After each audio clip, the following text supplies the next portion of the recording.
The Timid Hare and the Flight of the Beasts.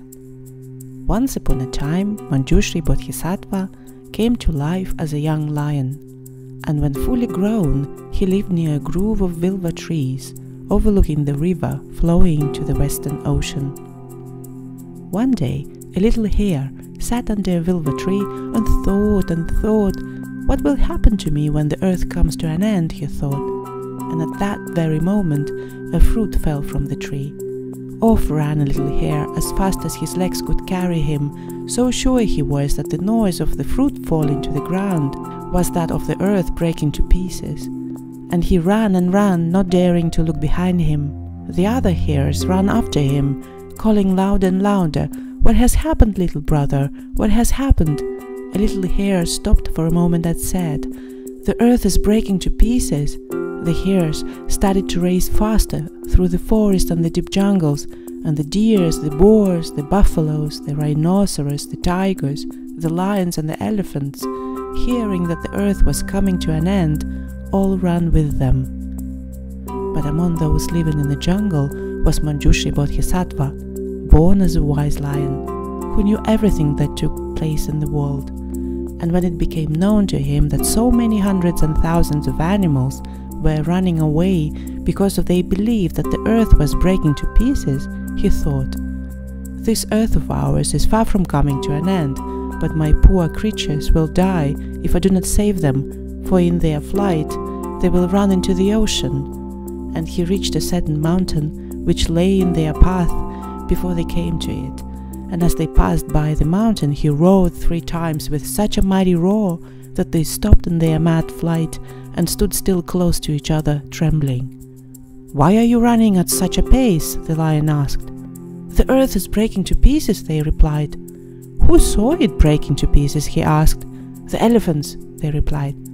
"Did you see it breaking?" he asked the elephants. "No, we didn't see it. The lion saw it," they replied.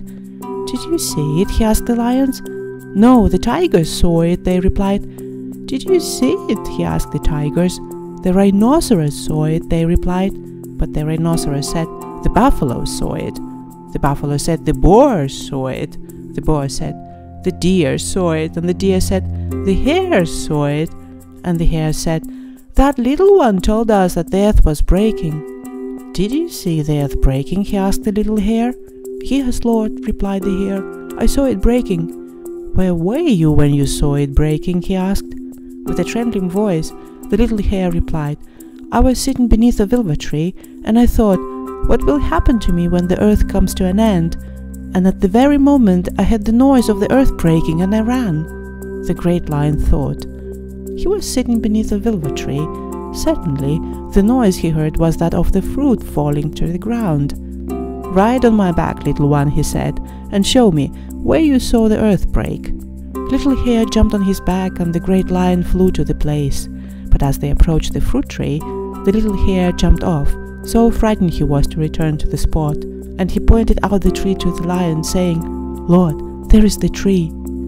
The great one went to the tree, and saw the spot where the little hare had been sitting, and the fruit which had fallen from the tree. "Come here, little one," he called. "Now, where do you see the earth broken?" Little hare, after looking around and seeing the fruit on the ground, knew that there had been no occasion for his fright. He jumped once again on the lion's back, and away they went to the hundreds and thousands of creatures who were awaiting their return. The lion then told the great multitude that the noise little hare had heard was of a fruit falling to the ground.